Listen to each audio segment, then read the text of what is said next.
Itu ubat sebenarnya. Alright, saya tak adalah nak cerita benda yang teknikal sangat. Saya dari Kementerian Kesihatan dah 21 tahun dengan Kementerian Kesihatan. Urusan kesihatan keluarga perempuan kita dah tahu, kita dah amal. Cuma yang membezakan sekarang ni, apa yang saya nak cerita adalah macam mana nak urus kesihatan bila dah kahwin, bila ada anak, tak ada pasangan. Apa yang membezakan perempuan, masalah kesihatan banyak memberi kesan kepada keluarga. Contoh, kesan apa? Kewangan. Masalah kewangan menyebabkan stres. Stres, isu kesihatan. Bila dah stres, tak boleh kawal, asyik bergaduh, tak cukup duit, apa kesan dia? Masalah penceraian, pergaduhan, severe anxiety, depression. So isu berkenaan adalah related. Kita tak perasan. Masalah kesihatan bukan saja apa yang kita nampak dengan mata kasar. Contohnya, kalau dapat COVID-19, siapa pernah kena COVID-19 kat sini? Ramai. Masuk hospital, ada yang masuk hospital? Berapa kali kena? Ada yang lebih dari 1-2 kali. Kenapa kena 2 kali?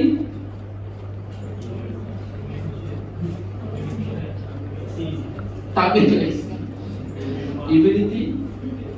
Okey. Kenapa 2 kali? Kenapa 3 kali? Berapa kali kita boleh dapat COVID sebenarnya? COVID dah habis belum dekat Malaysia? Belum. Agak-agak kes berapa sekarang ni kalau dilaporkan harian? Ada orang perasan ambil tahu? 6,000? Masih lagi 6,000? Tak logik kan? Tak sampai 200 dah seminggu. Agak-agak kenapa orang tak, kes tak banyak? Agak-agak kenapa? Sebab vaksin ke? Sebab immune system kita ke? Agak-agak kenapa? Saya rasa satu je. Ramai orang dah delete MySejahtera. Ada lagi. Yang dah delete, kena COVID, tak boleh lapor. So dia duduk kat mana? Kat rumah, demam, batuk, sesama. Which is bagus sebab tak adalah sampai di level 4-5. 4-5 tu macam mana? Stage apa 4-5? Masuk hospital, kena intubate. Semasa kita banyak dulu semasa varian apa? Ingat tak Delta? Sekarang ni varian apa COVID? Tak tahu dah Lepas Delta, Omicron, Sub-Omicron. Sub-Omicron nama apa sekarang terbaru? Arcturus pernah dengar? Tak glamour dah COVID sekarang Sebab itulah ada yang kena 2, 3, 4. Sebab 2, 3, 4 kali maksud saya. Sebab varian dah berbeza. Apa yang membantu kita sekarang adalah badan kita dah di-prepare awal-awal dengan bantuan vaksin. Vaksin yang diberi kat kita tu apa? Cair tu apa sebenarnya dalam tu? Adakah microchip? Bukan. So dibagi apa? Virus COVID. Betul ke virus COVID yang diberi kat kita? So kalau bagi virus kat COVID, kita akan jadi jatuh sakit kena COVID. Betul? Tak. Kenapa? Sebab virus yang diberi itu yang dah lemah atau dimatikan. Sebab apa? Bila masuk dalam badan kita, sistem imun badan kita kenal lagi awal-awal. So bila dapat jangkitan betul, dia dah protect badan kita. Okay? Tapi tak semua dia bagi virus. Kalau Sinovac dia bagi virus, AstraZeneca bagi virus. Tapi kalau Pfizer dia bagi apa? Dia bagi apa Pfizer? Ramai orang marah, aku dapat Pfizer. Kenapa? Dia bagi lagi teknologi baru lah. Dia ambil protein daripada virus saja, bagi kat kita supaya imun badan kita berada. So tuan-puan, dah tahu dah macam mana nak mendepani penyakit. Itu penyakit berjangkit. Okay? Tahu macam mana nak elak, tahu macam mana bila dah demam perlu buat apa, tindakan apa perlu buat dan sebagainya. Dah tahu masa single ni. Tapi dalam keluarga, banyak lagi penyakit yang senang kita peroleh kalau kita tak jaga tingkah laku kita. Okay? Penyakit yang tidak berjangkit. Contoh penyakit tak berjangkit apa? Puasa. Okey, saya terima. Lagi selain benda tu? Sakit hati? Kencing manis. Lagi? Darah tinggi. Paru-paru berair itu the condition, dia bukan penyakit, keadaan bila dapat jangkitan. Gout, ada sebut gout tadi? Gout, okey. Buah pinggang, jantung dan sebagainya. So tuan-puan, sebenarnya penyakit itu boleh kita elak dengan tingkah laku kita. COVID kadang-kadang susah kita nak elak. Dia penyakit berjangkit. Apalagi penyakit jangkit selain COVID-19, influenza. Sekarang ni banyak kes influenza A dan B. Influenza ni sebenarnya adalah demam sesama biasa saja. Dan dia, bila sebut virus, dia sejenis mikroorganisme yang self-limiting. Dia akan mati sendiri tanpa rawatan pun. Tapi jangan kau cakap saya bila dah kena virus tak dapat ubat. Tak, dia bergantung pada sistem imun badan kita sendiri juga. Okay, demam denggi. Siapa pernah kena demam denggi? Berapa kali kena? Sekali masuk hospital. Ada yang kena lebih 2 kali? Atau tak perasan kena demam denggi? Demam denggi tak ada ubat dan tak ada juga vaksin sebab disebabkan oleh virus. Bila sebut virus, dia tak ada vaksin. Sorry, bila sebut virus, dia tak ada antibiotik, maksudnya tak ada ubat. Tapi denggi memang tak ada vaksin lagi pun. So sebenarnya denggi boleh kena 4 kali sebab dia ada 4 jenis dia virus dia. Kalau COVID banyak jenis. Okay, so kalau kena demam denggi, masuk hospital, doktor bagi apa? Air bukan ubat. Kenapa tak ada ubat denggi? Sebab tak jumpa lagi ubat-ubat tertentu untuk merawat. Tapi tak semestinya kita tak perlu dapatkan rawatan. Ingat, masalah kesihatan, penyakit merupakan ujian daripada Allah Subhanahu Wa Taala untuk kita tingkatkan keimanan atau hapuskan dosa-dosa kita. Alright? So demam denggi, apa lagi? Sekarang ni banyak penyakit-penyakit apa seperti COVID-19, apa lagi? Pernah dengar monkeypox? Ebola, Malaysia tak ada Ebola, kat Afrika banyak. Monkeypox, pernah dengar? Ada 2 kes dekat Malaysia, dah ada monkeypox. Sedang berjangkit, tapi kalaulah kita close contact dengan orang yang kena monkeypox tu macam chickenpox, dia akan ada cecair. Kalau tersentuh cecair, orang yang dekat dengan kita sedangkan berjangkit. Petasis, pernah dengar? Batuk kokol. Ada kes dekat Rompin, ada viral kan, jangan masuk Rompin dan sebagainya. Itu penyakit lama. Kita dah ada vaksin. Tuan-puan dah diberi vaksin batuk kokol, petasis. So kalau kena, dia tak adalah menyebabkan kematian. Tapi kalau kanak-kanak, senang boleh menyebabkan kematian sebab batuk dalam keadaan bakteria menghalang kehak kita keluar. Bayangkan kita batuk terbabak, kehak tak boleh keluar. Apa perasaan? Susah untuk bernafas. Dewasa boleh, tapi kadang-kadang akan menyebabkan masalah kematian. Okay. Saya sebenarnya tak nak cerita banyak, tapi benda ni je saya nak cerita dalam tempoh sejam lebih ni. Faktor bagi kesihatan saya dah sentuh tadi, bukan sahaja masalah kesihatan fizikal yang kita nampak dengan mata kasar, tapi juga mental. Amalan cara sihat, penyakit keturunan ada juga. Contoh penyakit genetik apa? Kencing manis, darah tinggi, kanser, gout, semuanya salah.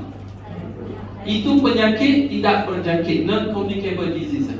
Penyakit genetik adalah penyakit yang ada dalam DNA, genes, kromosom. Genes tu bukan jin syaitan. Genes, mak ayah kita. Bila dah, yes. Thalassemia, selain daripada thalassemia, allergy tidak, hepatitis B tidak, itu sexually transmitted diseases. Down syndrome, bukan genetik tapi defects pada kromosom. Autism pun bukan.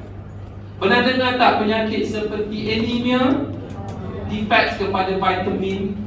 Kalau situasi macam mengandung, anemia itu bukan genetik. Pernah dengar tak bipolar? Penyakit psikiatrik. Penyakit psikiatrik banyak keturunan. Bipolar, skizofrenia. Pernah dengar skizofrenia? Epilepsi, sawan, itu berketurunan. Yes. Banyak lagi penyakit keturunan. Contoh maple syrup uric disease. Pernah dengar? Pelik sekarang ni. Tuan-tuan tak tahulah kenapa banyak penyakit-penyakit pelik yang dulu tak ada. Mungkin kehidupan kita, mungkin pembangunan kita, makanan pun pelik-pelik boleh menyebabkan. Mungkin sekarang kanser pun bukan penyakit berketurunan. Okay, dia tak ada. Kita semua ada sel. Yang membezakan orang yang dapat kanser, sel tu trigger jadi cancerous atau tumorous. Kenapa? kerana amalan makan tak betul, tak aktif dan juga banyak benda. Bukannya tiba-tiba je dapat kanser. Kita semua sel ada sel-sel tertentu yang boleh trigger jadi kanser kalau kita tak jaga cara hidup kita. Saringan kesihatan, kena tahu siapa yang pernah buat cek darah kat sini. Mesti ada kan, nak masuk universiti, nak masuk kerja, diwajibkan buat, betul?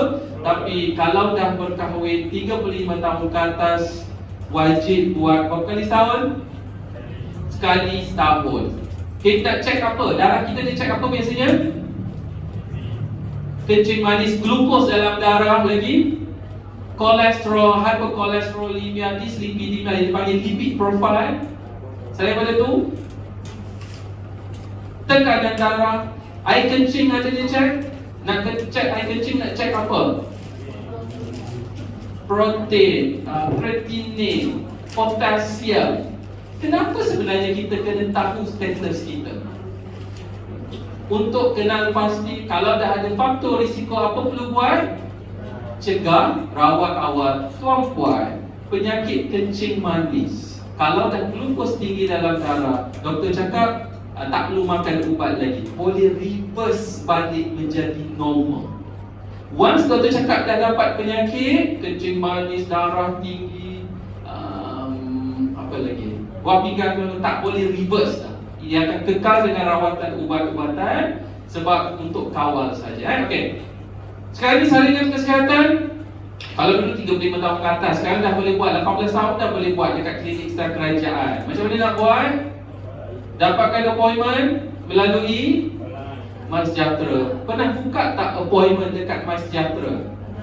Tak pernah. Update tak MySejahtera? Tuan-puan nak buat ujian saringan HIV sebelum berkahwin, mesti buat appointment melalui MySejahtera. Okay, so kena download balik nanti dan update. Banyak dah saringan kesihatan. Nak scanning gigi dah boleh buat appointment. Nak pesakit luar boleh walk in, tapi boleh juga buat appointment. Pernah dengar tak klinik berhenti merokok? Para perokok ada tak usaha untuk berhenti rokok? Pergi ke klinik berhenti merokok? Tak tahu pun ada klinik berhenti merokok. Bila sebut klinik, ada ubat untuk berhenti rokok yang dipanggil nicotine replacement therapy. Okay, banyaklah saya nak cerita. Okay, kesihatan seksual reproduktif, kehamilan, kelainan imunisasi, banyaklah. Tuan-puan, apa yang saya bagi pada hari ini bukan terlalu awal. Sebab jangan anggap saya rasa ada je yang nak ambil khusus pada hari ini, tak tahu lagi bila nak kahwin. Betul? Ada yang dah tahu? Senang. Sebab isu-isu kesihatan, jangan anggap nak kahwin saja perlu jaga kesihatan, sebab kesan dia kepada keluarga. Orang yang makan tak sihat, contohnya banyak makan fast food hari ini, adakah besok terus jatuh sakit? Tidak. Dia bukan masalah overnight, dia makan masa yang panjang. Sebab itulah kena prepare awal, kena tahu awal macam mana kita nak jaga supaya tiada kesan masalah kesihatan bila dah berkahwin nanti. Okay, saya dah cakap tadi berkenaan dengan isu-isu kesihatan, bukan saja fizikal, bukan saja kita nampak orang terpatah tangan, orang tu demam, batuk, selsema, terbaring pucat, tapi juga melibatkan mental. Tuan-puan, ada satu kisah benar berlaku dekat Johor Bahru, saya rasa tahun lepas. Seorang suami sehat tubuh badannya, tapi dia bangun tidur pagi tu, dia ambil pistol dia. Kenapa dia ada pistol? Sebab dia benda keselamatan.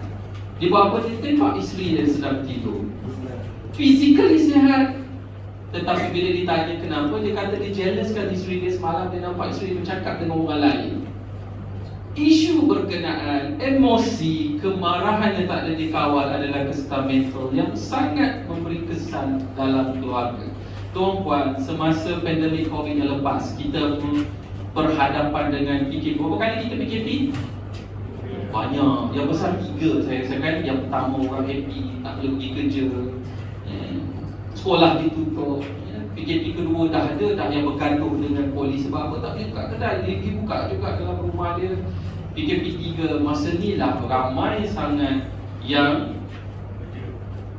bunuh diri, yang call talian psikososial. Sebab apa? Masa ni juga kalau tuan-tuan perasan, ada yang create apps tu yang angkat bendera putih, ingat tak kempen angkat bendera putih? Kalau saya buka tengok lokaliti saya dekat Putrajaya sekalipun, banyak sangat plot bendera putih. Dan siapa yang nak membantu, dia angkat bendera merah. So yang merah sikit saja, yang putih terlalu banyak. So kesan dia masalah ekonomi, masalah perusahaan. Waktu PKP 3 ni, ramai yang dah dibuang kerja, yang tak ada duit nak beli susu, pampers anak atau sebagainya, memberi kesan kepada kekeluargaan yang perlu kita titik beratkan juga. Okay. Dalam Islam ditakdirkan juga kesihatan yang melibatkan kerohanian, iaitu spiritual health. Susah kita nak sebut, tapi saya akan sentuh. Susah kita nak imagine sebab dia tak nampak dengan mata kasar. Ada pepatah Arab sebutlah, al-aqlu salim fi jismi salim, akal yang sihat terdapat pada orang yang memiliki tubuh badan yang sihat. Kesehatan rohani rujuk kepada macam mana kita berhubung dengan Allah Subhanahu Wa Taala. Dalam sehari, berapa kali kita berhubung dengan Allah? Itu yang fardu 5 kali. Tapi tak semestinya masa-masa kita tak solat, waktu kita tengah bekerja, itu bukan masa kita berhubung dengan Allah Subhanahu Wa Taala. Sebab apa Allah cakap, ala bi dzikrillah tatma'innul qulub. Ingat Allah, hati akan tenang dan tenteram. Tak kisahlah dekat dunia ni kaya macam mana pun, duit banyak, gaji banyak, tapi tak solat, ingat ketenteraman dalaman tak akan ada. Waktu tu ada je benda yang kita rasa tak cukup, tak manis kehidupan, yang sukar untuk kita explain dengan keadaan fizikal kita. Kesihatan mental, saya teringat semasa PKP macam mana keadaan sosioekonomi yang saya cerita tadi. Ada satu kisah seorang pelajar semasa PKP lah, semasa PKP belajar melalui PDPR. PDPR tahu kan, yang Google Meet dekat sekolah. Ada kisah seorang pelajar sekolah menengah, bila dah terlalu banyak sangat PDPR, dia sukalah semasa belajar dia buka online games. Mula-mula okey, tapi dia terlalu lama menyebabkan dia rasa dah terlalu shock main games. Mak dia pun tak tahu benda tu dan tak ambil tahu. Sebab sekolah bukan. Tapi nak jadikan cerita, pelajar ni tiba-tiba pada satu hari mak dia kemas katil. Sebab nak nak kemas katil lah, tukar cadar, sarung bantal. Tapi tiba-tiba dia terjumpa pisau tajam di bawah bantal. Mak dia terkejut, dia tanya, "Abang, kenapa ada pisau tajam?" "Mak pun untuk siang daging dekat dapur." Mak dia terkejut bila anak dia tanya. Mak sebenarnya dia terdetik dalam hati dia, setiap kali dia kalah main online games tadi, dia nak tikam diri. Itu di level yang tak sepatutnya. Sebab anak-anak untuk kesihatan mental kena tahu dia punya dia punya tindakan, dia punya aktiviti. Bukan nak memukul. Saya perasan sekarang ni, mak ayah yang muda-muda suka sangat senang bagi anak untuk main telefon, gadget kat kedai makan dan sebagainya. Bukan cakap tak boleh langsung, tetapi kena limit. Agak-agak berapa jam sehari? 2 jam hingga 3 jam maksimum. Kalau lebih 4 jam sehari is considered addicted. Addicted, ketagihan, perlu dirawat. Okay, so kena ingat benda ni, bukan saja kita nak physically secara sihat, tapi mental juga kita kena jaga anak-anak kita. Alright. So next adalah kesihatan fizikal. Ada 2 komponen, iaitu amalan cara hidup sihat dan juga penyakit genetik. Amalan cara hidup sihat, satu pemakanan yang sihat. Okay, saya akan sentuh satu-satu nanti. Yang kedua adalah yang melibatkan aktiviti fizikal atau senaman. Yang keempat, pergaulan sosial yang mengikut syariat. Tabiat yang baik. Dan yang kelima, pemberantasan stres yang efektif. Saya rasa stres saya tak akan sentuh banyak. Saya tak nak tahu apa stres 2-3 kali. Sebab dah ada tajuk berkenaan pemberantasan stres dan konflik. Betul? So benda yang agak sama, saya tak akan ulang beberapa kali. Okay. Dari segi pemakanan sihat, Allah dah beri panduan kat kita. Allah cakap apa dalam Al-Quran? Ya ayyuhan nas kulu mimma fil ardi halalan thayyiban. Wala tattabi'u khutuwati syaitan innahu lakum aduwwun mubin. 2 perkara Allah cakap, makan apa saja di muka bumi, tapi pilihlah yang halal dan thayyiban. Thayyiban apa? Yang baik, yang tak memudaratkan. Halal dekat Malaysia senang tak kita nak cari? Sebab apa senang? Sebab apa senang? Sebab senang lah. Sebab apa senang? Sebab kita negara Islam, so banyak sangat choices yang halal dekat Malaysia. Kita tak pernah tanya pun. Kalau pergi kedai makan dekat kampung sini, majoritinya Muslim, tak tanya pun makcik tu ayam ni halal tak makcik sebelum ambil. Betul tak? Sebab kita rasa ianya halal. Tapi jangan permudahkan isu halal ataupun tidak halal. Kerana apa? Kalau kedai-kedai dekat bandar-bandar besar yang franchise daripada luar negara, tak ada sijil logo halal JAKIM, tapi kat depan kedai ditulis apa? No pork, no lard, no alcohol. Adakah it's consider halal makanannya? Tak semestinya. Sebab apa? Allah cakap, Nabi cakap apa? Al-halalul bayyin wal haram bayyin wa bainahuma mutasyabihat. Halal tu jelas, yang tidak halal ataupun haram juga jelas. Yang di tengah-tengahnya adalah syubhah yang orang Islam wajib elakkan. Kita orang Islam wajib cari benda-benda yang halal. Tapi banyak sangat sekarang ni kita tak tahu status dia. Tak ada sijil logo halal, tapi ramai orang Islam makan kedai berkenaan. Jadi kita tahu orang Islam sebab pakai tudung. Okey, ada dah saya joke je. Tapi itulah punya perception ataupun cara kita. Tapi jangan permudahkan. Sebab apa? JAKIM nak bagi sijil logo halal, dia tak adalah tengok ingredient semata-mata. Kek, kedai kek ada dapat sijil logo halal JAKIM. JAKIM tengok ingredient. Ingredient nak buat kek kena ada yeast, tepung, telur, butter, gula, semua sekali itu semua dia halal. Okey, JAKIM kata confirm, you dapat proof ini adalah halal. Adakah kek yang dihasilkan akan automatically halal? Tak. Kerana apa? Kebersihan, cara pembuatan. Kalau dah bersih, buat pun bersih, kita nampak tiba-tiba dia nak sambung aisik ke apa, guna berus. Bulu berus tu tak tahu status daripada haiwan apa. Okey, hukum dia sama ada tidak halal ataupun syubhah. Kita tahu status dia. Pernah terbaca kisah Subway? Subway, kedai Subway tahu kan? Ada sijil logo halal tak Subway? Bila saya tanya semua ragu-ragu tak ada yang berminat. Ada sijil logo halal tak Subway?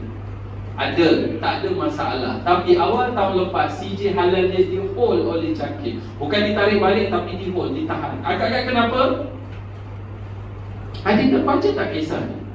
Agak-agak kenapa? Bukan ingredient, bukan menu baru yang diragui, bukan kekotoran sebab dia dah di level ada HACCP dekat Subway. HACCP dah tahu? HACCP. Peralatan yang digunakan juga tidak. Pada waktu berkenaan, Subway telah menukar mesin filter air daripada satu brand kepada brand baru. Yang brand baru tu filter dia diperbuat daripada tulang haiwan. Okay, so itu diragui sampai tahap JAKIM terpaksa hold CJ halal. Cuma pada waktu tu je lah. Sekarang dah settle tak ada masalah. Ada peminat boba? Boba tu apa? Bulat-bulat tu Boba mengandungi gelatin, pulut, gelatin, gula. Okey, dengan pulut tadi. Gelatin daripada haiwan ke tumbuhan? Haiwan. So kita kena tahu haiwan tu bukan daripada gizil. Kalau bukan daripada gizil sekalipun, haiwan tu bovine. Gelatin bovine ni seperti haiwan berkaki empat, lembu, seladang. Tapi make sure kita kena tahu haiwan berkenaan disembelih cara Islam ataupun tidak. Okay, so kena ingat benda tu sebab halal tidak halal menjadi darah daging kita. Ada je kedai yang kita ragui, tapi kita try PM ke message ke, dijawab. Saya biasa terbaca lah orang-orang. Contohnya dia jawab, kita dalam proses untuk mendapatkan sijil halal daripada JAKIM, tapi kita tidak menyediakan makanan yang berasaskan alkohol dan juga pork base. Dia cakap macam tu. Orang bukan Islam faham makanan tidak halal adalah yang melibatkan gizil dan juga alkohol semata-mata. Dia tak tahu lagi konsep halal yang lagi besar dalam konteks agama kita. Alright, toibah yang baik kalau kita pergi kedai makan. Macam mana kita nak tahu kedai makan tu bersih? Tengoklah kan biasa kita tengok apa kedai makan tu bersih. Ada grade dia. Pernah nampak tak grade? Grade apa? A, B, C pernah nampak? Tak. Kenapa tak pernah nampak? Ada yang pernah. Syarikat mana yang bagi C? Biasanya C, markah dia C, kedai tu wajib ditutup 2 minggu untuk bersihkan. Barulah datang di grade balik sama ada A ataupun B. Pernah nampak tak grade warna biru bulat dia tulis BESS? Tak pernah Kerajaan gagal dalam promoan ni. BESS tak pernah. Nanti kalau terjumpa, cuba tengok apa maksud BESS itu. Lagi kuat kalau nak berbanding dengan grade A atau B tadi. Pernah dengar tak orang tua-tua pesan nak masuk kedai makan, masuk ikut pintu belakang? Tak pernah? Masa tu orang muda lah. Dulu mak ayah kata selalu pesan macam tu. Sebab apa sebenarnya kita nak tahu? Kebersihan toilet dia macam mana. Kalau pun persekitaran bersih, tiba-tiba pergi kedai tu, tiba-tiba ternampak tikus tengah makan ayam goreng. Kat mana berlaku tu?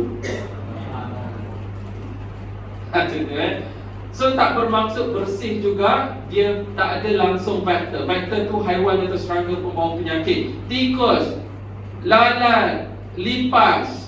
Kalau nak terjumpa seekor, bermaksud koloni dia terlalu banyak dekat situ sampai visible dengan mata kasar.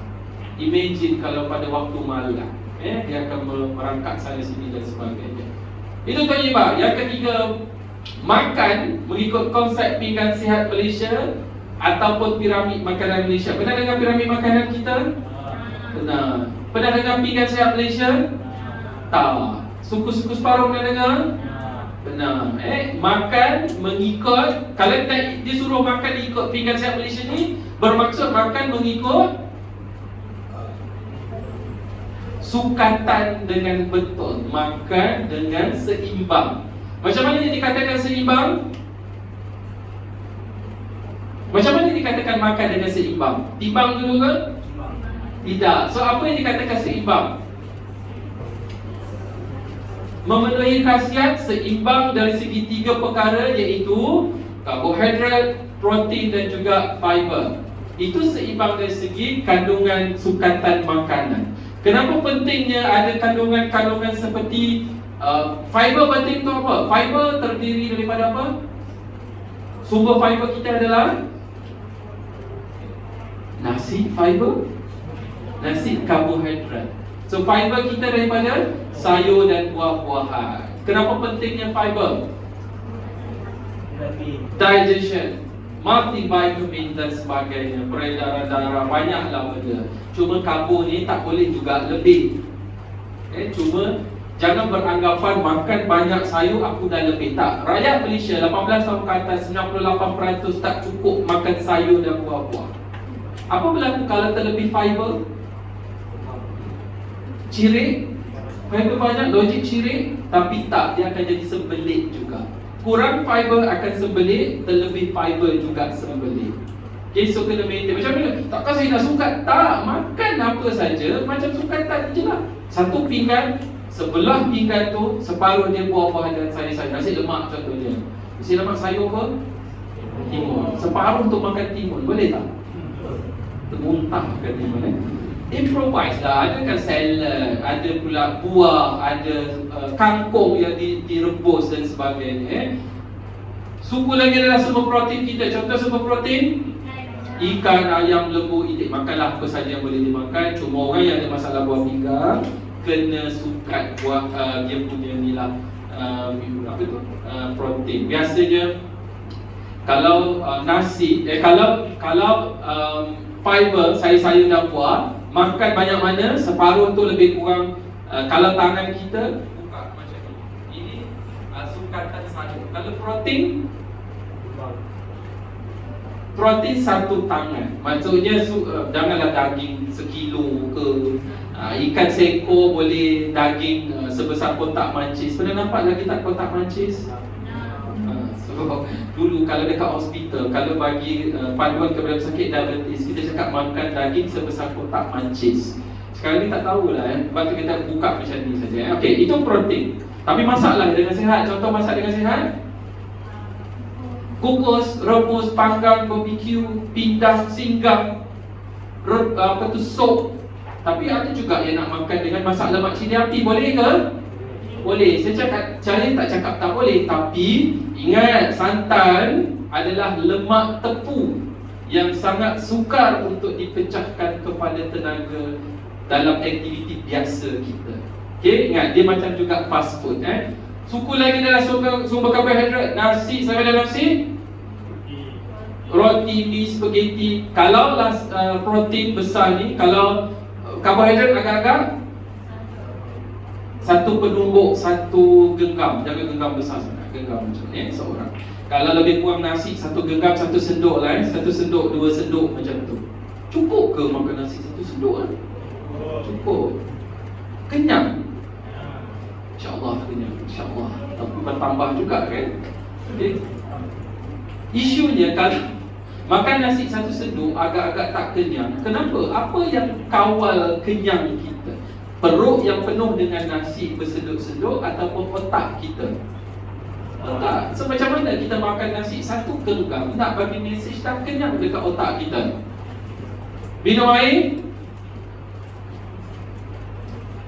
Minum air suap? Lebihkan protein? Itu ada diet-diet tertentu. Pernah dengar tak Nabi Rasulullah bagi panduan satu suapan kunyah 40 kali. Okay? Kenapa Nabi bagi panduan macam tu? Pada waktu tu tak ada pun eksperimen fiziologi manusia. Sebab sains menyatakan kenyang kita dikontrol oleh hypothalamus. Hypothalamus ada kat mana? Dekat otak kita. So nak rasa kenyang, daripada mula-mula makan mengambil masa minimum 20 minit.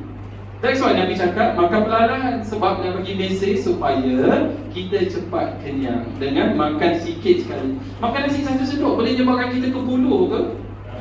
So apa tujuan kita makan sebenarnya? Untuk kenyang. Selain daripada untuk kenyang, untuk hidup. Hidup tu kita nak buat apa? Bekerja, membuat aktiviti. That's why kita kena makan mengikut apa yang kita perlu sahaja. Agak-agak sehari berapa kepulauan kalori, pernah kira tak? Pernah tahu tak nak kira? Tak.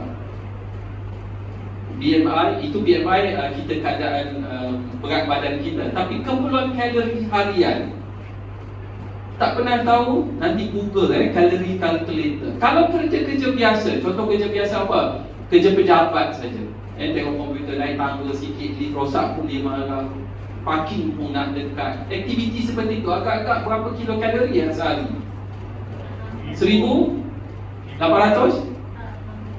1,800 untuk lelaki. Kalau perempuan 1,500.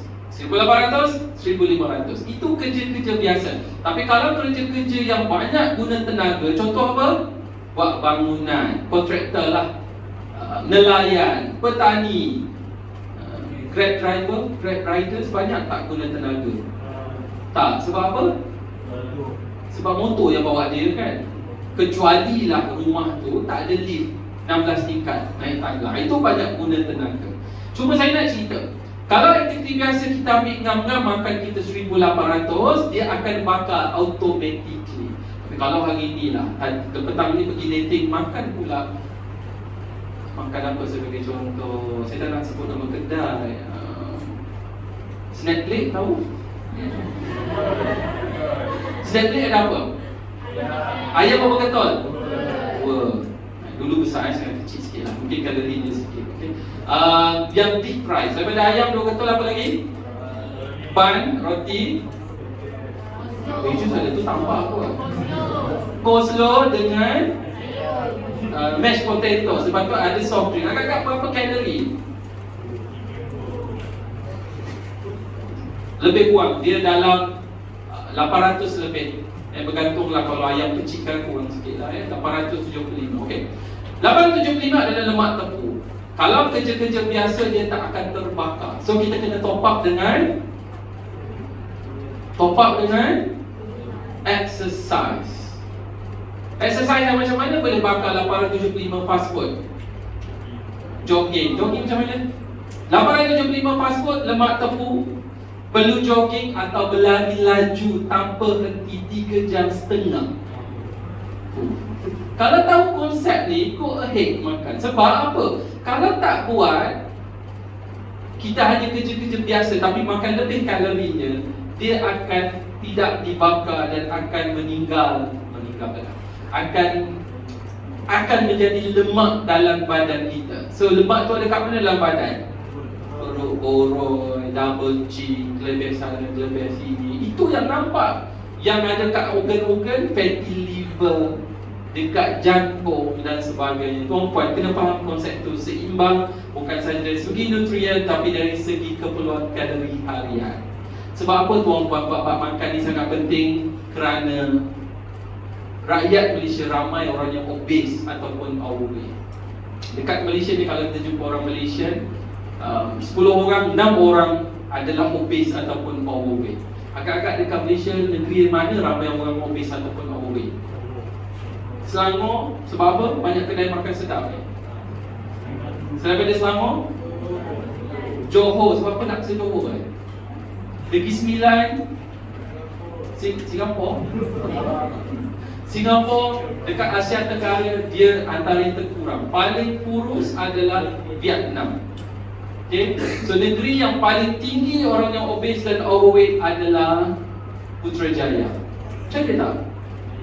6 orang Putrajaya obese daripada 10 orang.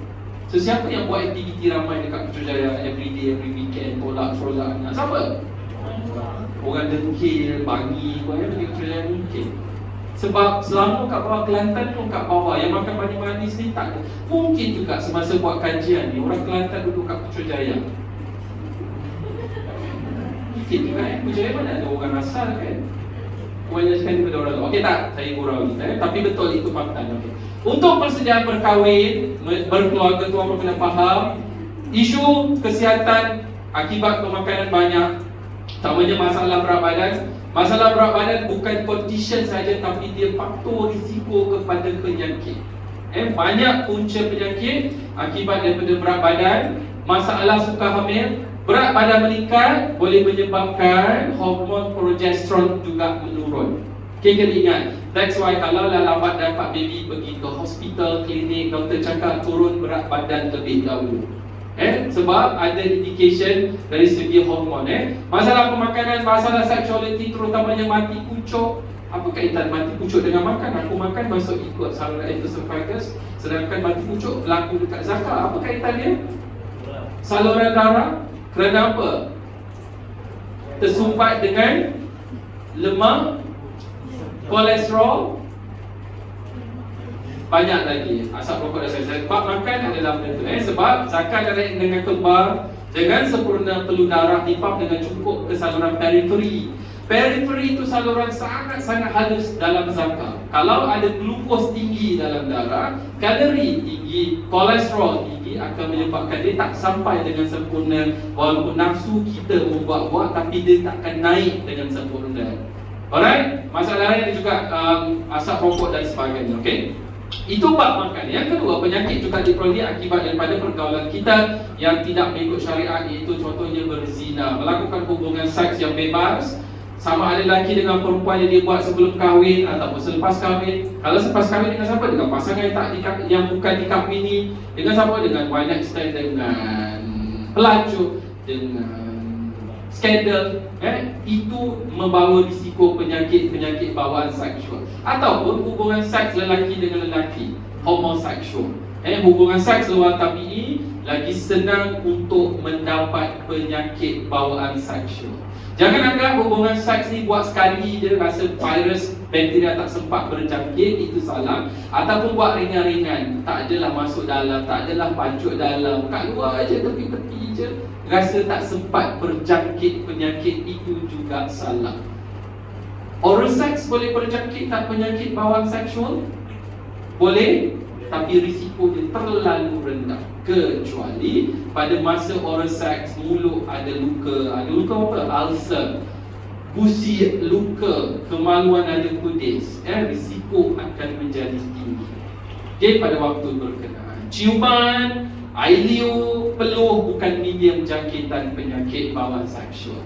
So, cecair seperti apa yang senang berjangkit? Liquid body adalah seperti darah,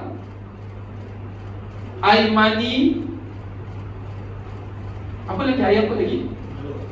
Peluh. Tadi saya dah sebut peluh. Bukan dia. Air mazi, lelehan dikeluarkan oleh faraj, cecair dikeluarkan oleh dubur, nana, susu daripada breast wanita itu boleh menjangkiti ada bakteria atau virus. Okey, penyakit berkenaan sifilis, gonorrhea pernah dengar? Chlamydia, sifilis, gonorrhea pernah dengar? Penyakit kelamin. Okey, penyakit kelamin majoriti adalah disebabkan oleh bakteria. Kalaulah ada tanda-tanda seperti kencing berdarah, kemaluan ada kudis, dekat kepala Zaka ada putih bulan, gatal-gatal, ketumbik dekat mata.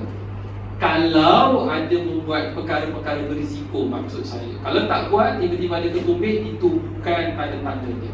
Okay? Kalau ada tanda-tanda seperti itu, please jumpa doktor. Sebab penyakit kelamin boleh diubati dengan antibiotik. Okay? Virus dan bakteria mati dengan antibiotik. Virus tak mati.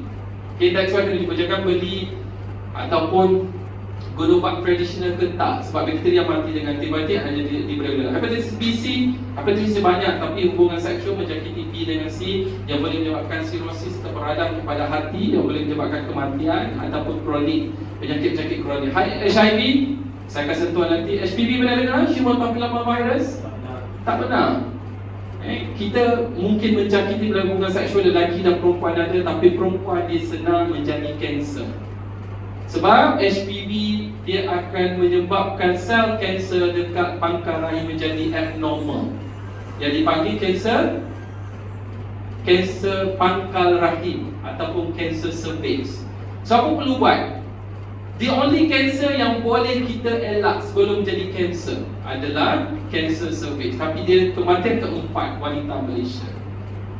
Buat saringan selepas kahwin atau umur 30 tahun. Cuma masa sekolah rendah, sekolah menengah dah diberi vaksin tingkatan 2 saya rasa. Ada dapat? Dapat. Ada yang ponteng tak dapat vaksin ni? Kalau lah ponteng tak dapat vaksin, nak kahwin perlu ambil tetap vaksin ni? Tak wajib pun, tapi kena buat saringan sekali setahun. No, HPV screening 5 kali setahun. Pernah dengar pap smear? Pap smear, speculum dia, speculum tu alat nak ambil tu agak panjang, kena buat dekat klinik. Tapi HPV screening boleh buat sendiri kat rumah. Ambil kit dekat klinik kesihatan, bawa kat rumah, dia macam counterpart, ambil caritan, hantar dekat klinik.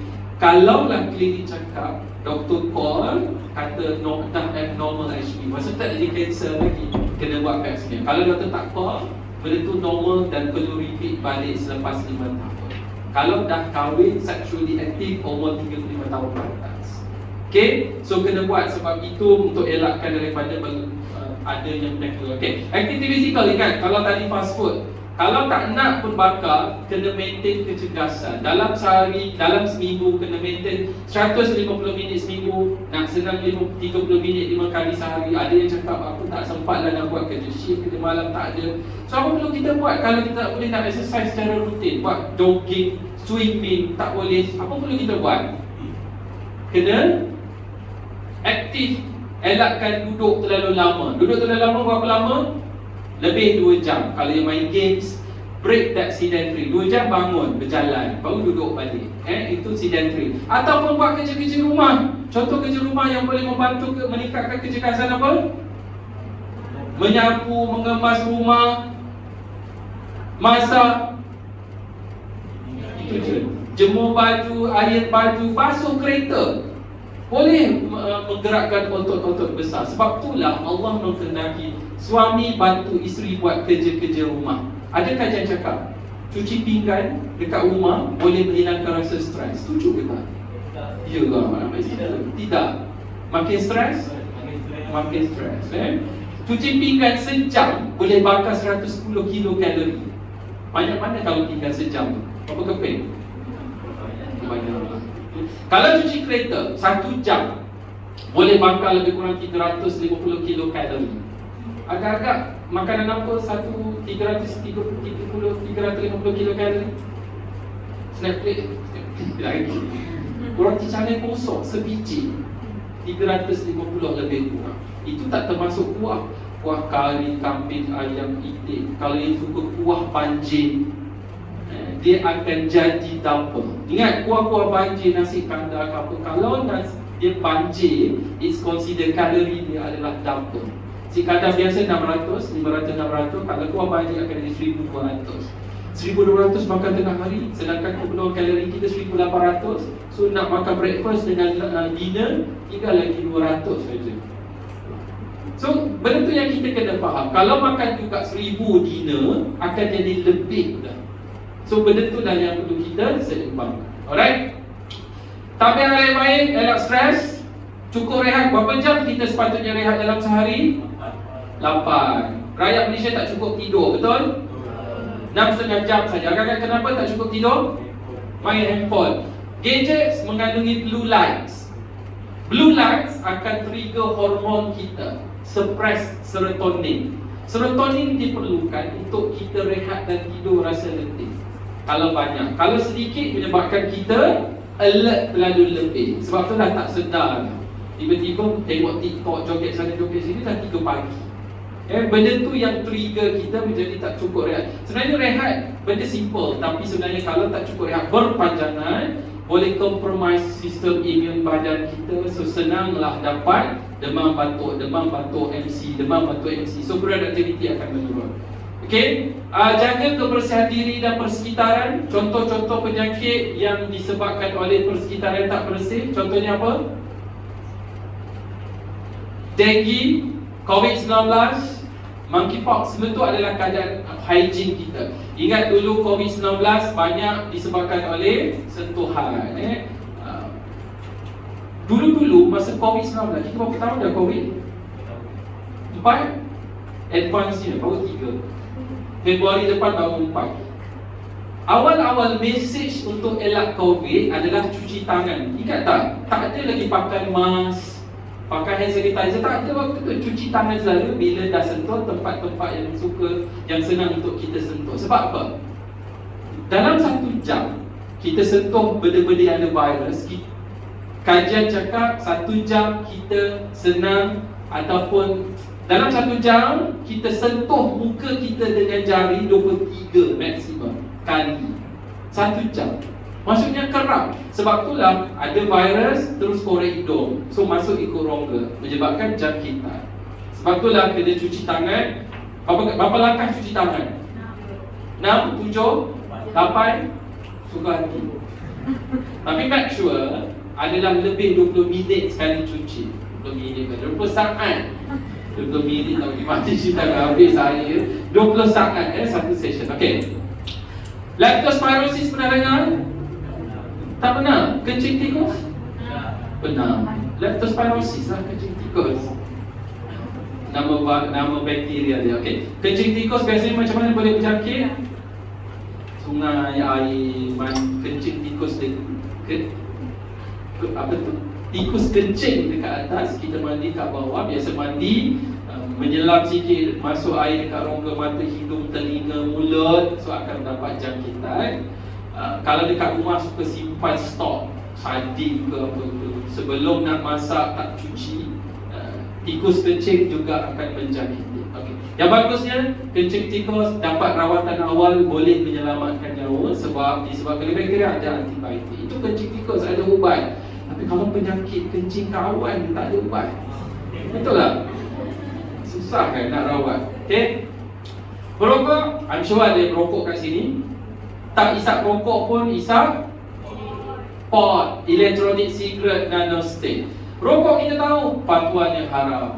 Banyak penyebab penyakit sebab adanya ini kesan rokok. Okay. Fatwa walatul mubidaidi bila kalau kadang tahu dah rokok memberi kesan yang banyak pada kanser, 7,000 bahan kimia, 400 daripada 70 daripada penyebab kanser. Dah tahu, kita tahu. Tapi sukar nak berhenti sebab ketagih kepada rokok. Okay, ketagih kepada nikotin. Kalau rokok sigaret dia ada liquid nikotin. Benda yang sama yang akan menyebabkan ketagihan. Otak kita mesti nak memerlukan nikotin. Okay, so rokok dengan reproduksi, sistem kehamilan akan merencatkan anak.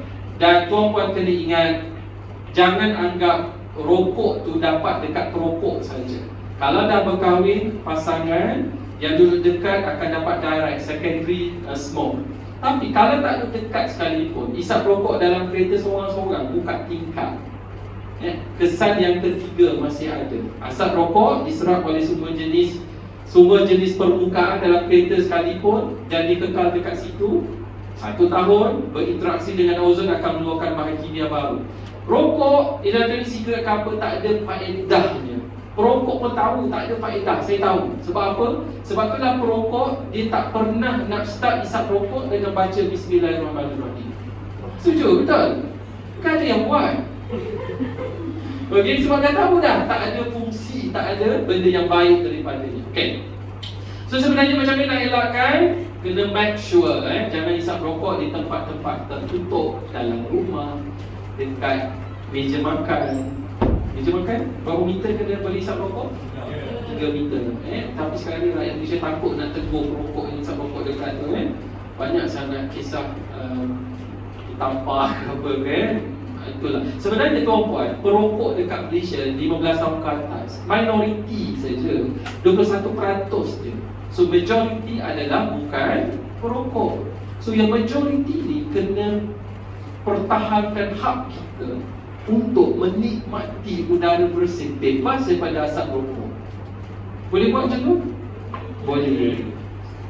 Terutamanya bakal pasangan nanti. Saya nak cerita pasangan lelaki ke perempuan, tapi bakal pasangan elakkan sebenarnya. Sebab itulah kita boleh bagi bantuan kat klinik berhenti merokok tuan-tuan. Percuma saja ada ubat. Pernah dengar tak Champix? Tak pernah? Ubat list A pakai je boleh prescribe. Ubat ni diberi kepada pesakit psikiatrik. Sebab perokok tertagih kepada nikotin. Ketagihan merupakan masalah mental.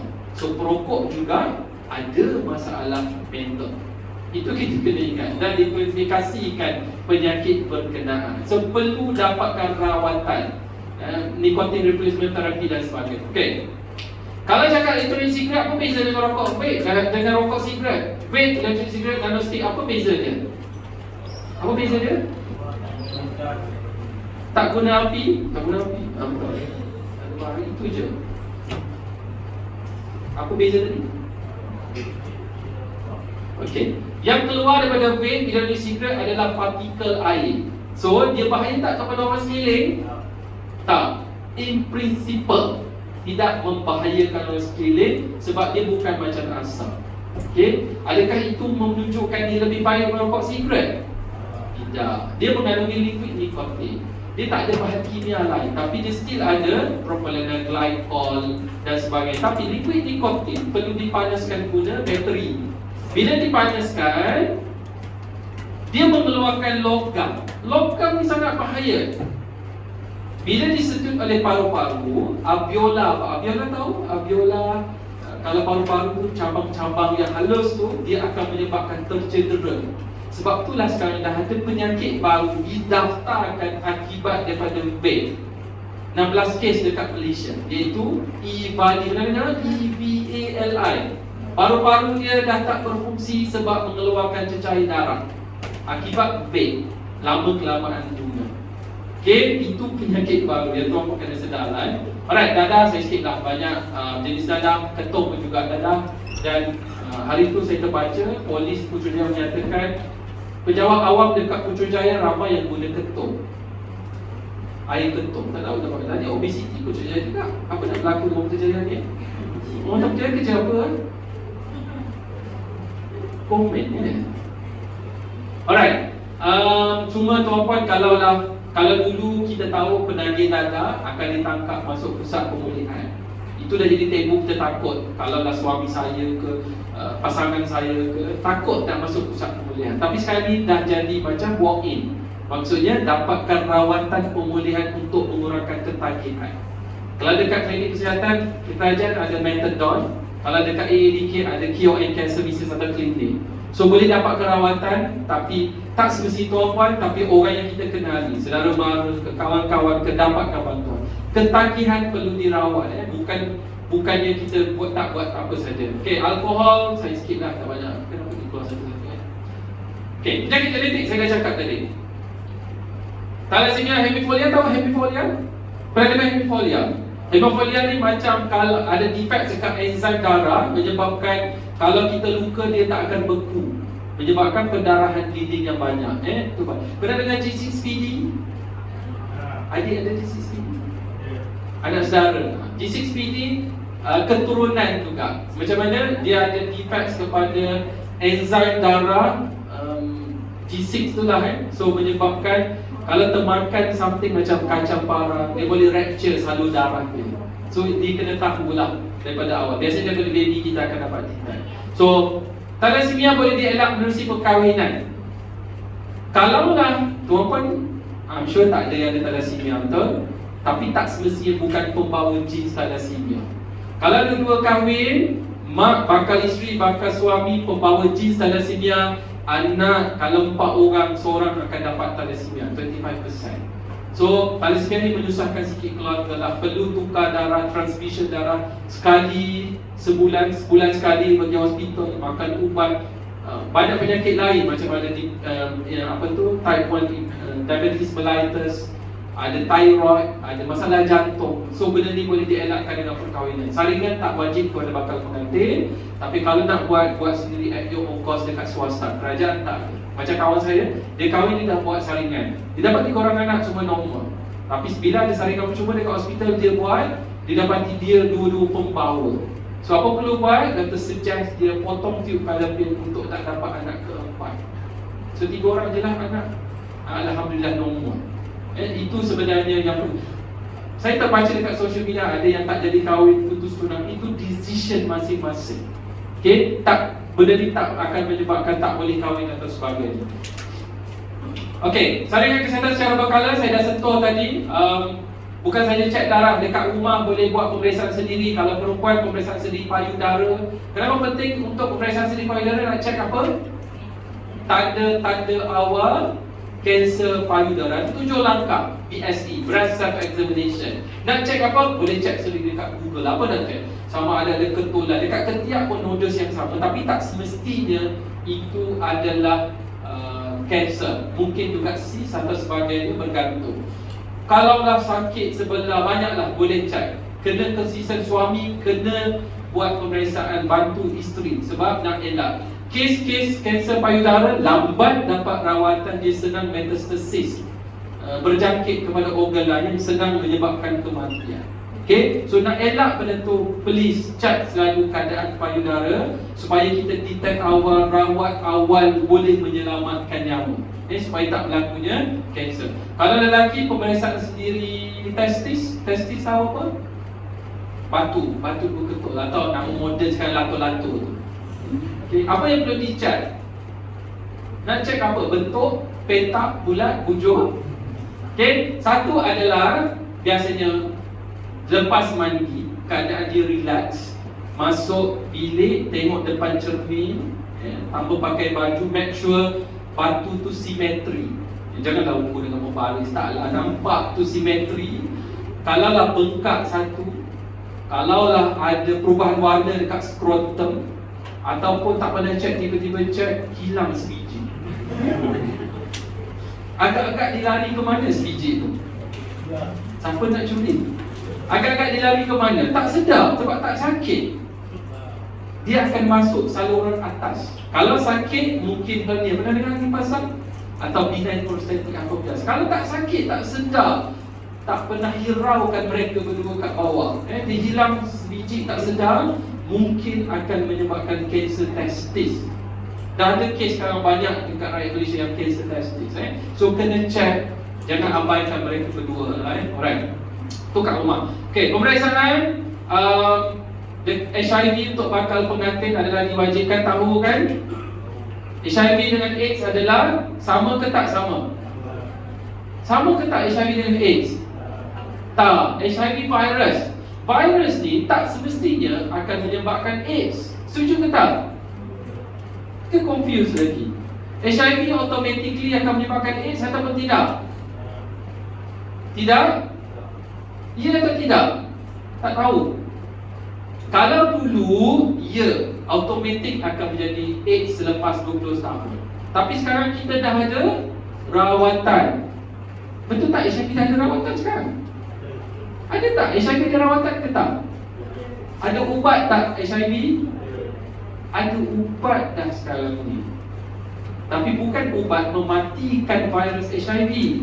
3 jenis ubat ni dimakan, dia dipanggil antiretroviral. Bila dimakan, dia akan suppress viral load, menyebabkan HIV dalam darah ada tapi bilangan dia sikit. Dia tidurkan virus ni. HIV dalam darah, dia makan sistem imun badan kita. Sebab itulah orang ada HIV senang dapat penyakit lain. Okay? Bila dia makan, imun badan kita rendah, dia pun banyak. Okay? Bila dah banyak, dapatlah penyakit lain dia panggil AIDS. AIDS bukan satu penyakit tapi sindrom. Semua penyakit yang senang serang badan apabila imun badan dah lemah. Kanser, tuberkulosis, pediatri dan sebagainya. So dapat rawatan retroviral, dia kontrol viral load. Doktor cek darah, ada HIV tapi sikit. Pada waktu ni dipanggil undetectable sama dengan untransmissible. Orang dia ada HIV, dia boleh hidup macam biasa. Orang yang ada HIV dengan rawatan viral load dia rendah, dia boleh kahwin macam biasa, buat hubungan kelamin macam biasa, boleh dapat anak. Satu family, husbandnya HIV positif, isteri dia negatif, dia ada 5 orang anak, semuanya negatif. Macam mana dia buat? Sebab hidup macam biasa dengan rawatan yang dipanggil people living with HIV. Tahu ke tak status sekarang? So, tapi kita masih lagi skeptical, masih lagi stigma. Kalau kawan kita ada HIV dengan rawatan, takut tak nak duduk dekat dia? Tak takut, bagus. HIV tak berjangkit dengan sentuhan. HIV berjangkit tak dengan share makanan dengan orang ada HIV? Tak berjangkit. Okay, so benda tu sepatutnya kita elakkan. Alright, so that's why semua pengantin yang nak berkahwin wajib buat ujian saringan HIV supaya kita tahu awal. Sekiranya positif ada HIV, rawat awal, elak berjangkit kepada orang lain dan dia boleh hidup macam biasa. Okay, HIV berjangkit dengan hubungan seks, lelaki perempuan, lelaki. HIV ibu yang positif kepada anak yang dikandung atau anak disusukan. Berkongsi jarum dan alat suntikan. Dulu penagih dadah suka sangat suntik-suntik, share dengan kawan. Tapi sekarang banyak dadah dah tak bukan bentuk disuntik, ataupun penagih dadah dah kaya sekarang, beli buang. So benda tu dah tak ada. Sebab tu dalam HIV dalam kalangan penagih dadah dah kurang sangat. Dan kerajaan KKM pun ada menyediakan pertukaran jarum kepada penagih dadah. Pernah dengar? Tak pernah? Nampak jahat tak KKM? Tak. Sebab walaupun kita tukar jarum, dibagi ubat metadon untuk mengurangkan ketagihan gula darah, lama-lama dia akan berhenti. Satu untuk kurang ketagihan, satu lagi untuk elak jangkitan. Dia bukan saja HIV, STD lain juga, sifilis, gonorrhea, chlamydia. Perbezaan darah dan organ yang tercemar dengan virus ni dah tak ada kat Malaysia. Yang ni pun 0 cases dah. Ibu HIV positif tapi tak berjangkit kepada anak dia, dah 0 cases. Cuma seks dengan jarum suntikan still ada. Jangan cerita dekat doktor saya dapat HIV dia buat bekam. Tak ada. Benda tu dah bukan cara jangkitan lagi lah. Okay, kena ingat benda-benda yang berkaitan. So tuan-puan, nak buat HIV test, saya dah cerita tadi, rawatan dan sebagainya. Cuma tata cara dia, first kena buat appointment. Okay, appointment melalui MySejahtera.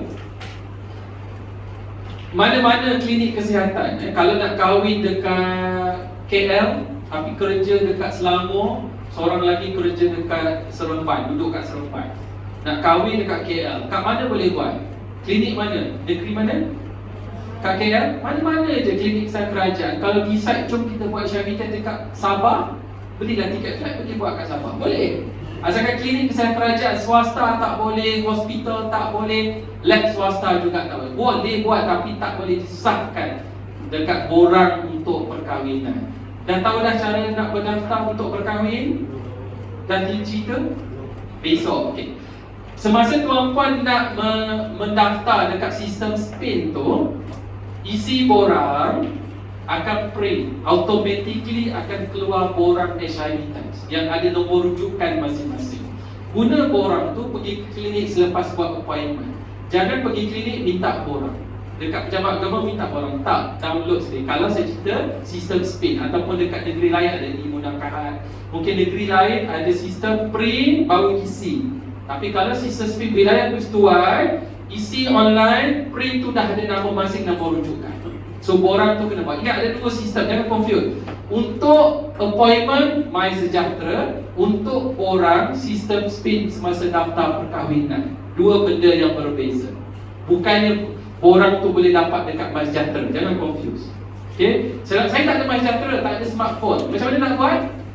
Boleh walk in, tanya klinik dulu, boleh ke tak? Kalau tak, dekat wilayah Setuan, pernah dengar tak appointment melalui Google?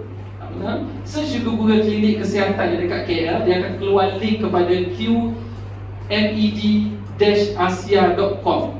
Dalam tu ada klinik berkenaan, dia ada dah untuk buat appointment syamil kepada bakal kahwin. Boleh macam tu juga. Siapa perlu buat dulu? Kalau nak hantar borang perkahwinan, mesti suami dulu approve, baru bagi kat isteri, isteri akan hantar. Syamil test boleh buat sama-sama. Kalau nak hantar borang perkahwinan untuk permohonan maksimum 3 bulan 90 hari, minimum 7 hari, okay? Tetapi untuk HIV test boleh buat awal lagi. Awal macam mana? 6 bulan sebelum submit borang ke pejabat agama, dah boleh buat dah HIV test. Tunggu 3 bulan, baru submit kepada pejabat agama. Please buat awal, jangan tunggu 7 hari walaupun dibenarkan oleh pejabat agama. Kerana apa? Kalau in case didapati reaktif ataupun kalau dekat apa yang kita buat test macam COVID apa, alat tu, test kit tu, kalau COVID kahak dengan rongga hidung, jadi darah sikit lah, akan keluar 2 line, possible positif, tapi tak semestinya positif. So kena ambil darah banyak, hantar ke hospital. Yang dekat hospital ni makan masa result dia, 1 bulan, 2 bulan, so akan affect masa untuk akad nikah. Kalau lah dah buat awal 6 bulan, okay, tiba-tiba tak jadi juga akad nikah, PKP balik tu, mana kita tahu kan, penyakit baru ada. Tak jadi, lebih dah 6 bulan HIV test, perlu repeat balik. RM1 je bayar tu, tak adalah mahal sangat. Okay? Itu pun ada guru-guru nak naikkan RM5 kan, harap-harap belum lagi. RM1 je bayar dekat klinik sana. Okay, boleh faham HIV test ni ramai orang tanya, boleh faham ada concern apa? Tak faham? Nak buat kat swasta? Tak boleh? Ada apa nak tanya ke berkenaan HIV test? Tak ada. Tak boleh. Boleh buat, tapi untuk perkahwinan tak diterima. Dia kena cop. Sebab apa tak boleh? Ada kes ditangkap, dia tak buat HIV test, dia bayar je klinik swasta. So buat tiba-tiba kes dia tu tiba-tiba dia positif HIV. So bila hospital detect, dia kahwin tapi tak tahu status, macam tu lah, lebih kurang. So kerajaan kisah tak, satu negeri je tak wajib ujian HIV kepada bakal pengantin, iaitu Johor, kan? Sarawak. So janganlah nanti planning nak buat kat Sarawak pula sebab HIV test tak perlu buat. Untuk orang Sarawak saya, dia optional dekat sana. Alright.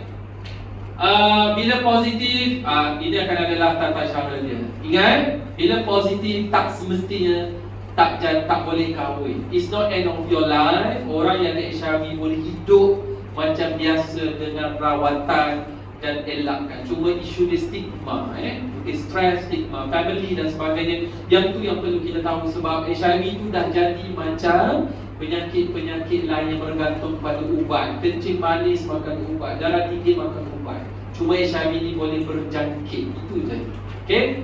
Alright, kalau nak menyusukan anak, kena advice daripada doktor, elak daripada jangkit. Sebab ada juga setengah ibu yang viral load dia tinggi, dia masih lagi menyusukan baby, boleh menyebabkan jangkitan. Okay, hubungan seksual yang positif, yang sehat. Ingat, memahami hubungan seks secara positif, tiada unsur paksaan. Walaupun dalam Islam, kalau suami berkehendakkan hubungan kelamin, minta dengan isteri mesti terima. Okay? Tetapi kalau dari segi saiz, fiziologi isteri yang tak bersedia untuk melakukan hubungan kelamin, akan menyebabkan fiziologi pun tak bersedia. Apa yang berlaku? Vagina tak akan mengeluarkan lubrikan, cecair. So menyebabkan paksaan tusukan, boleh menyebabkan kecederaan. Kecederaan yang tu ada yang masuk hospital, koyak dan sebagainya, sebab dia tak ada cecair. So menyebabkan fobia. Itu juga dari segi faktor-faktor psikologi.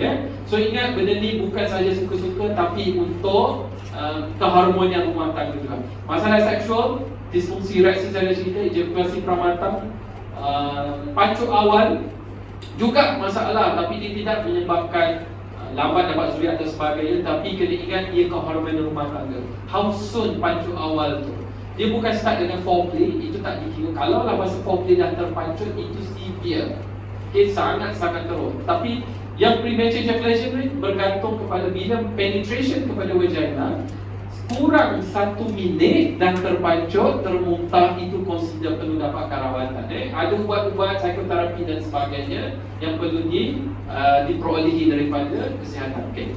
Bila dah kahwin lebih setahun tapi tak dapat baby, tak dapat sebab apa? Bersungguh-sungguh tapi tak pernah positif, ataupun gugur banyak kali, it's consider tidak subur. So apa perlu buat? Lepas tahun perlu jumpa doktor, dah ada klinik kesuburan. Siapa yang perlu jumpa? Suami ke isteri? Dua-dua. Okay. Kebanyakan sekarang dalam kes klinik kesuburan, suami isteri saja yang begitu bersungguh-sungguh untuk dapatkan rawatan. Suami as if tak ada masalah. Senang je nak kahwin lagi satu, pandai sah. Okay, itu bukan isu. Sebenarnya perlu dapatkan rawatan. Cek dulu dua-dua. Sebab majoriti saya nampak klinik kesuburan adalah isteri. And of course lah isteri yang akan mengandung. Dia dapat stres pun isteri. Pakcik-pakcik bawah dia tanya, bila dia dapat baby, dia tak tanya suami, dia tanya isteri. Stres berpanjangan menyebabkan hormon pun akan drop. Itu satu. Doktor akan cek lah peranan isteri. Apa yang dia cek? Tube fallopian tersumbat ke tak? Ada cyst ke tak? Ada endometriosis ke tak? Banyaklah benda. Kadang-kadang ovum tak matang dan sebagainya. Banyak benda dari segi sains yang perlu dicek oleh perubatan. Tapi suami juga kena cek. Apa suami? Doktor akan cek apa? Condition sperm, iaitu quality sperm. Apa yang dicek? Pertama adalah sperm count. Berapa bilangan sperm dalam air mani? Berapa banyak air mani biasa satu pancutan? Ada cek tak? 2 hingga 5 ml. 1 ml air mani, berapa bilangan sperm yang normal? 15 juta. Bukan lebih 15 juta. 15 juta 1 ml. Bayangkan kalau 5 darab 15, itu normal sampai 200 juta. Okay, itu cara. Sebab itulah kalau khusus motivasi pernah nak dengar, kita adalah juara. Sebab 200 juta berebut-rebut dan mengikat over, kita yang berjaya. Betul? Itu sebenarnya. Tapi ada jenis yang azoospermia. Masalah dia iaitu air mani banyak, sperm zero. Tak nampak dengan mata kasar. Pergi dekat hospital, ada tapi tak mandul. Tapi kenapa pengeluaran dia kurang? Ada sebab. Okay, defect dari segi apa dan sebagainya. Itu dari segi sperm count. Yang kedua, motility. Sperm kena berenang. Sperm perlu berenang pergi mana? Ovum. Ovum ada dekat hujung tube fallopian. Jauh ke tak? Jauh. Sperm kena hidup berapa lama? Maksimum 72 jam. Itu satu. So berenang satu. Sebab banyak kes sperm banyak tapi dia tak berenang sebab malas berenang, ikut perangai tuan dia. Ada tu banyak tapi tak berenang. Dia pusing-pusing tempat sama, tak tahu, tak faham kenapa. Okay, itu motility. Yang kedua adalah morphology. Morphology adalah rupa bentuknya. Sperm imaging ada kepala, leher dan juga ekor. Banyak keluar sekalipun 200 juta, tapi 70% yang keluar adalah jenis yang patah leher awal-awal, ekor bercabang, pecah kepala awal-awal. Dia tak akan berenang, dia akan terus mati syahid awal. Dan itu yang kita nampak dekat klinik yang perlu dicek. So ada treatment tertentu, ada makanan tertentu, kena beta-carotene, CON, banyak akan ada. So kena rectify benda tu dengan pergi jumpa doktor dekat klinik. Klinik swasta, klinik kerajaan pun dah ada sekarang ni. So ada rawatan tertentu yang boleh dibantu. Kalau sistem fiziologi tu ada problem, akan diberi bantuan seperti, pernah dengar IVF? IVF pernah dengar kan? Okay, itu cara-cara tertentu untuk dapatkan bantuan untuk hamil. Dia dah hamil, tak kisahlah guna kaedah semula jadi. Jadi macam butik pelamin ke, atau kaedah perubatan moden IVF tadi. Ingat tahu kena buat pemeriksaan awal dan sebagainya. Pengambilan asid folik, mana kan asid folik? Wajib ambil kepada ibu yang mengandung seawal 3 bulan sebelum hamil dah boleh ambil. Sebab folik ni penting. Folik penting untuk pembesaran janin, untuk banyaklah untuk janin membesar dengan sempurna supaya tak berlakunya masalah, kecacatan dan sebagainya. Okey, hubungan seksual semasa hamil tidak memudaratkan sekiranya ibu dan kandungan sihat. Tapi kalaulah isteri gugur banyak kali, elakkan hubungan kelamin semasa trimester pertama, iaitu 3 bulan pertama, untuk elak daripada miscarriage atau sebagainya. Kelahiran yang selamat lahir dekat hospital, tak kisahlah kerajaan atau swasta, ataupun klinik pun ada sekarang yang boleh lahir, klinik bersalin, ataupun dekat Putrajaya ada pusat bersalin berisiko rendah. Basically dia bukan hospital, tapi ada doktor ataupun petugas yang profesional. Bukannya lahir dekat rumah. Ada lagi tak yang lahir dekat rumah sekarang? Kecuali yang terlahir terberanak sendirilah. Tapi yang nak lahir dekat rumah dengan bidan kampung ada lagi tak? Tak ada dah. Semua bidan dah ditauliahkan masuk dekat TCM, Traditional Complementary Medicine. Okay? Kalau ada sekalipun kena dengan dolar, bukan dolar yang itu bukan. Dolar, D-O-U-L-A. Orang perseorangan perempuan yang dia belajar sambut baby dekat YouTube 2-3 jam. So dia kata dia adalah bidan. So dia approach lahir dekat rumah dalam air. Ada kes kat dia baby meninggal Sebab apa? Ramai yang berminat adalah orang pasangan yang nak lahir, suami ke isteri dia yang nak lahir baby tu dengan bukan doktor lelaki. So sebab tu dia cepat berpengaruh. Sedangkan kalau uri terkeluar, tiba-tiba tekanan darah drop, benda tu akan tak ada alat untuk bantu. Okay? Kalau dekat hospital adalah dewan bedah dan sebagainya. Anak pertama ini kalau lahir cara semula jadi anak bolehlah nak berapa orang. Kalau anak pertama lahir di bedah, banyaklah punca-punca di bedah. Baby besar 4 kilo pun akan dibedah. Okay? Uri, songsang ke, kembar ke, akan dibedah. Kalau anak dibedah, anak kedua boleh bersalin normal. Kalau anak kedua dibedah juga, tak bolehlah bersalin normal seterusnya, akan dibedah. So anak akan maksimum 3 atau 4, bergantung kepada saiz doktor. Ada setengah wanita Allah jadikan tulang pinggul dia kecil, tak boleh membesar. Contraction macam mana pun, bukaan rahim dia tak membesar. So baby tak boleh keluar secara semula jadi. Itu kena terima lah. That's why ada orang yang memang anak dilahir 4 orang, sumbernya melalui pembedahan. Alright, penjualan susu ibu, ingat susu penting. Daripada lahir sampai 6 bulan tanpa campur bahan lain, susu ibu, air masak. Ataupun kalau anak pertama jangan excited terus nak bagi minum tabung ke, jangan lagi. Lepas 6 bulan baru boleh bagi susu, bagi makanan tambahan untuk. Tapi susu ni sampai 2 tahun, 6 bulan baru masuk bagi makanan tambahan. Nak simpan susu kena tahu cara dia, sebab bila dah habis pantang 3 bulan, 6 bulan mesti lagi beri susu. So dekat pejabat tempat kerja, make sure buat express birth milk. Betul lah, express breast milk. Maksudnya perah dengan pump, bawa dekat pejabat. Tapi kena simpan dengan betul. Sebab kalau susu biasa tanpa aircon dia boleh tahan 4 jam. So nak balik pejabat dah tunggu gosap, tak boleh bagi dekat baby. Kalau ada aircon boleh tahan 6 jam. Kalau ada pantry dekat pejabat, letakkan pantry tempat dia sejuk dalam bekas tu. Tapi bekas tu kena make sure tulis nama.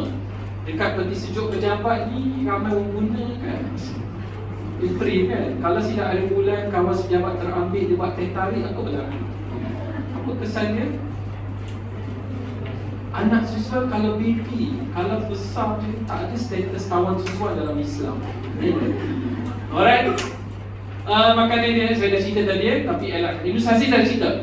Imunisasi bukan ubat, tapi merupakan bahan untuk trigger sistem di badan kita. Anak-anak banyaklah diberi even HPV sekalipun, ingat pertasis batuk pokok pun kita dah bagi. Benar-benar tak polio, penyakit polio, kaki akan paralisis sampai seumur hidup kalau kita tak bagi vaksin kepada baby. Ada kes dekat Malaysia walaupun dah begitu jauh kita ada. Nak merancang keluarga diharuskan dalam Islam untuk menjarak-jarakkan anak atas tujuan yang diharuskan dalam Islam. Contohnya kalau gaji tak banyak, tak boleh anak ramai, kena jarak, dibenarkan dalam Islam. Tapi kalaulah kahwin dengan niat nak dapat seorang anak, dapat je seorang, terus tak potong tube fallopian secara kekal untuk tak dapat anak kedua tanpa sebab dia harus melalui syarat hukumnya haram. Sebab anak adalah rezeki daripada zuriat, rezeki daripada Allah SWT. Yang kedua, kalau dah rancang juga, rancang macam mana perancangan keluarga guna alat-alatan tertentu, perancang putih hormon implanter, alat garamin kondom sekalipun, tetapi dapat juga PP. Alat-alat macam tak semesti 100% efektif. Dapat juga make sure terima anak berkenaan. Tak bolehlah kita gugurkan, itu adalah haram dari segi Islam. Ataupun tak nak guna alatan, tahu tak kaedah tarikh subuh isteri. Biasanya kalau period cycle 30 hari adalah hari ke-16, hari paling subuh, elakkan persenyawaan sperm dengan over. Kalau period 28 hari biasanya hari ke-14. Tapi kalau period tak normal, sangat sukar untuk tarikh subuh. Yang tu kena tahu tanda-tanda tertentu ataupun ambil ovulation tu nanti. Alright, saya sikit mengenai kesihatan mental. Cuma tuan-puan kalau ada masalah yang tertekan, stres yang berpanjangan, make sure dapatkan bantuan. Bantuan dengan siapa? Orang yang kita percaya, cerita dekat orang kita percaya. Kalau tak ada orang yang kita percayai, boleh call Talian Hill. Pernah dengar Talian Hill? Berapa nombor dia? Talian Hill pernah dengar? Talian Psikososial, nombor kerajaan. Talian Hill tu yang toll free, bukan 999 tu. Kalau Talian No apa? Talian No tahu? Talian No tu apa? Talian No tu penderaan. Kalau talian anti-scam tahu? Tak tahu. Anti-scam. So talian Hill 1555. Kalau rasa stres tak tekan, ada masalah, call untuk dapat bantuan. Jangan call stres sebab tak ada gaji, call untuk dapat gaji, tak boleh. Bantuan ada kaunselor profesional yang akan facilitate nanti.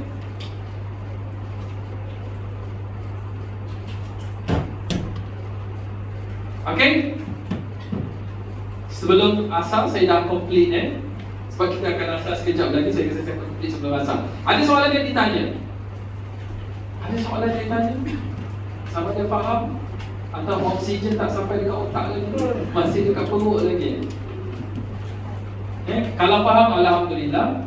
Kalau ada isu-isu yang tuan-puan rasa tak berapa clear, KKM sekarang ni open. Maksudnya boleh buka je website KKM, search je nama doktor yang berkaitan, boleh email. Okay, kalau search nama saya pun akan ada, boleh email ataupun dapat kontak saya daripada Urus Circles.